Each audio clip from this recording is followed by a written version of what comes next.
আশা করি সকলে ভালো আছে। আমিও ভালো আছি, কিন্তু উদ্বিগ্ন।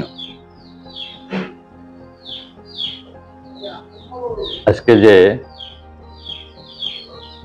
বিশ্লেষণটি আপনাদের সামনে উপস্থাপন করব সেটা হলো বাংলাদেশের একজন অভিভাবক বেগম খালেদা জিয়া। তিনি আসলে অসুস্থ নাকি সারা বাংলাদেশ আজ অসুস্থ, সেই বিষয়টি নিয়েই বাঙালিয়ানা আধ্যাত্মিক দর্শন চর্চা কেন্দ্রের পক্ষ থেকে খালেদা জিয়ার বর্তমান শারীরিক অবস্থা, দেশের অবস্থা, বিশ্বের অবস্থা নিয়েই এই বিশ্লেষণটি তৈরি করা হয়েছে। আপনারা একটু ধৈর্য সহকারে মনোযোগ দিয়ে শুনবেন। তো বিশ্লেষণটির শিরোনাম, যেখানে রাজনীতি থেমে যায়, মানবতা সেখানে মালিকের আলো নিয়ে দাঁড়ায়। ক্ষমতা বদলায়, প্রতিহিংসা ক্ষয়ে যায়, কিন্তু মানবতার ঋণ কখনো পূরণ হয় না। খালেদা জিয়ার বর্তমান অসুস্থতা পুরো দেশের উপরে ধরনের নীরব বিষাদের ছায়া ফেলেছে। রাজনীতি যতই বিভক্ত হোক, একজন মানুষের জীবন যখন ঝুঁকির সামনে দাঁড়ায়, তখন দেশ বিদেশের সীমারেখা ঝাপসা হয়ে যায়। ভারত, চীন, কাতার, যুক্তরাজ্য সকলেই তার চিকিৎসার বিষয়ে উদ্বেগ প্রকাশ করেছে, সাহায্যের হাত বাড়িয়েছে। এই দৃশ্য শুধু কূটনৈতিক নয়, এটি এক মহামানবিক সংকেত। মানুষের প্রতি মানুষের দায়িত্ববোধ এখনো পৃথিবী থেকে লুপ্ত হয়নি। কিন্তু একই সঙ্গে এই মুহূর্তে আমাদের একটি কঠিন বাস্তবতার মুখে দাঁড় করায়। এই দেশ একসময় প্রতিহিংসা রাজনীতিকে এতই স্বাভাবিক করে ফেলেছিল যে অসুস্থতার মতো মানবিক বিষয়ও রাজনীতির পাল্লায় ওজন করা হয়েছে। তখন চিকিৎসা ছিল শর্ত সাপেক্ষ, মানবিকতা ছিল পক্ষ বিপক্ষের মাপকাঠিতে ফেলে বিচার করা। এটাই ছিল আমাদের পতনের শুরু। মানুষকে মানুষ না দেখা, প্রতিপক্ষকে শত্রু ভাবা এবং মানবিক মূল্যবোধকে দলীয় চশমায় আটকে ফেলা, এটাই এই জাতির পতনের মূল। বাঙালিয়ানা আধ্যাত্মিক দর্শনের আলোকে বিশ্লেষণ হলো, বাঙালিয়ানা আধ্যাত্মিক দর্শন বলে মানুষ সত্য পরিচয় তার রাজনৈতিক পতাকায় নয়, তার প্রাণের মালিক সম্পর্কে। মালিকের সৃষ্টি কারো শত্রু নয়। প্রতিপক্ষের প্রতি করুণা দেখানো মানবিকতার শ্রেষ্ঠ পরীক্ষাগুলোর একটি। যেখানে রাজনীতি ক্ষুদ্র, মানবতা বৃহৎ। মানবিকতা হলো জাতির সম্মিলিত আধ্যাত্মিক পরিমাপ। একজন নেত্রীর অসুস্থতা দেখে সারা দেশ যে উদ্বেগ, তার প্রমাণ করে আমরা পুরোপুরি পাথর হয়ে যাইনি।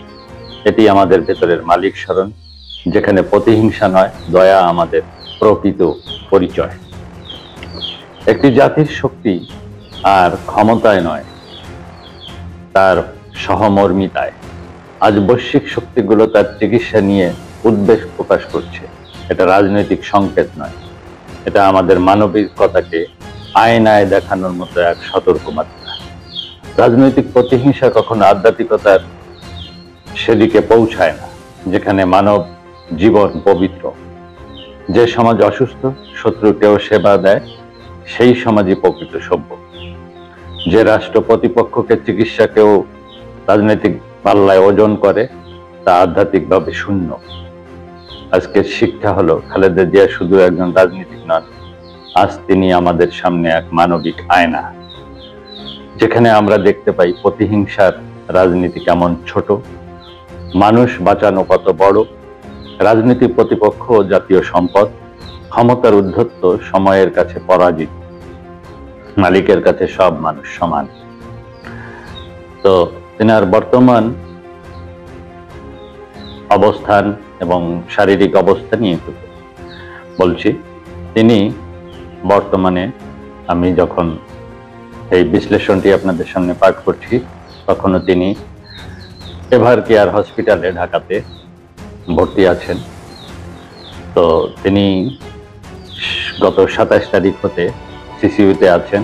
তেনার শ্বাসকষ্টজনিত কারণে তেনাকে ভর্তি করা হয়েছে বা সিসিইউতে রাখা হয়েছে, এবং তেনার দেহ আমার এই মুহূর্তে জানা মতে এখনো সচল হয়নি। তো ওনাকে বিদেশে নিয়ে যাওয়ার সমস্ত বিষয়াদিও পরিপূর্ণ রূপে তৈরি করে রাখা হয়েছে। মেডিকেল বোর্ড এর সুপারিশ বা পরামর্শ অনুযায়ী এনাকে বিদেশে নেওয়াও হতে পারে যে কোনো সময়। প্রায় এক সপ্তাহ ধরে রাজধানীর এভারকেয়ার এই হলো হাসপাতালে তেনার ভর্তি বিএনপি চেয়ারপারসন শারীরিক খালেদা জিয়া। অবস্থার দেশি বিদেশি বর্তমান চিকিৎসকদের চিত্র। সমন্বয়ে গঠিত মেডিকেল বোর্ডের নির্দেশনায় সিসিইউতে চলছে গুজবে তার কান চিকিৎসা। দিবেন না, খালেদা জিয়ার জন্য সবাই এদিনেও অনেক সতর্ক থাকবেন, নেতাকর্মী, সাধারণ মানুষ সজাগ হাসপাতালের থাকবেন। সামনে ভিড় করেন। পরিশেষে অসুস্থতা, মৃত্যু, দুঃখ, এই তিনটি স্থানে মানুষের সব দম্ভ দমে যায়। এই মুহূর্তে বাংলাদেশ দাঁড়িয়ে আছে এক আধ্যাত্মিক পরীক্ষার সামনে। মানুষ আগে, রাজনীতি পরে, মানবিকতা আগে, প্রতিহিংসা পরে, মালিকের সৃষ্টি আগে, ক্ষমতার খেলা পরে।